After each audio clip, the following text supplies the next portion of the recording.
அடுத்து ஐயா விஜய் அவர்களுக்கு வர்றேன். இங்க எத்தனை பேருக்கு தெரியும் அண்ணன் விஜய் அவர்கள் ஒரு தனியார் சிபிஎஸ்இ பள்ளி நடத்துறது, தமிழக வெற்றி கழகத்தினுடைய தலைவர் திரு விஜய் அவர்கள் ஒரு சிபிஎஸ்இ பள்ளி நடத்துறாங்க பதூர்ல. அந்த பள்ளியினுடைய பெயர் விஜய் வித்யாசிரம். நடிகர் விஜய் அவர்கள் தமிழக வெற்றி கழகத்தினுடைய தலைவர் விஜய் வித்யாசிரம் என்கின்ற பள்ளி நடத்துறாங்க. சி ஜோசப் விஜய் என்கின்ற பேரை பாருங்க. நான் கொடுத்திருக்கிற டாக்குமெண்ட்ல கொஞ்சம் ஜூம் பண்ணுங்க. சி ஜோசப் விஜய் என்கின்றவர் யாரு? அவர் புதுசா மேல இருந்து வந்தாரா? அவருடைய இடத்தை 35 ஆண்டுகள் 2017 இருந்து 2052 வரை திரு ஜோசப் விஜய் அவர்கள் அவருடைய இடத்தை ஒரு அறக்கட்டளைக்கு 35 ஆண்டு லீஸ் கொடுக்கிறார்.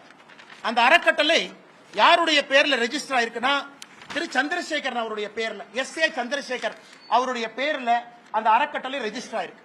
இந்த டாக்குமெண்ட்ல எஸ்.ஏ. சந்திரசேகர் எஸ்.ஏ. சந்திரசேகர் அவர்கள் நடத்தக்கூடிய பள்ளி, அந்த ட்ரஸ்ட் நடத்தக்கூடிய பள்ளி தான் விஜய் வித்யாசிரம்.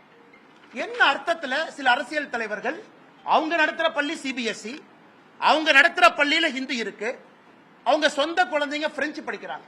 அன்பில் மகேஷ் பொய்யாமொழியினுடைய சொந்த குழந்தை பிரெஞ்சு மொழி படிக்கிறாங்க. இந்த அரசியல்வாதிகள் எந்த லட்சணத்துல வெளியே வந்து அரசு பள்ளியில் இருக்கக்கூடிய மாணவர்கள் மட்டும் 2 மொழி படிக்க வேண்டும் என்று எந்த லட்சணத்துல சொல்றாங்க?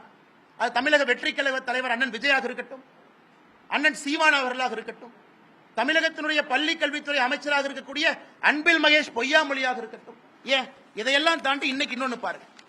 இன்னைக்கு நான் சன்சைன் மெட்ரிகுலேஷன் ஸ்கூல்லாம் போக விரும்பலைங்க. முதலமைச்சருடைய குடும்பத்தில் நடத்துறாங்க, ஹிந்தி இருக்கு, அதெல்லாம் விடுங்க. இன்னைக்கு இன்னும் ஒரு படி மேல போறேன். சென்னை பப்ளிக் ஸ்கூல், கலாநிதி வீராசாமி அவர்களுடைய எம்பி அவர்களுடைய குடும்பம் நடத்தக்கூடிய பள்ளி.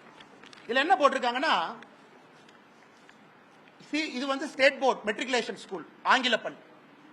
English is dot us first language, second language நீங்க தமிழ், ஹிந்தி, பிரெஞ்சு எது வேணாலும் எடுத்துக்கலாம். இங்க பாருங்க, இந்த பள்ளிக்கூடம் மெட்ரிகுலேஷன் பள்ளிக்கூடத்துல தமிழ் கம்பல்சரி கிடையாது. நான் சிபிஎஸ்இ பத்தி பேசலீங்க. மெட்ரிகுலேஷன் பள்ளிக்கூடத்துல தமிழ் வந்து 2வது மொழி கிடையாது. நீங்க தமிழும் படிக்கலாம், ஹிந்தியும் படிக்கலாம், பிரெஞ்சும் படிக்கலாம். இதெல்லாம்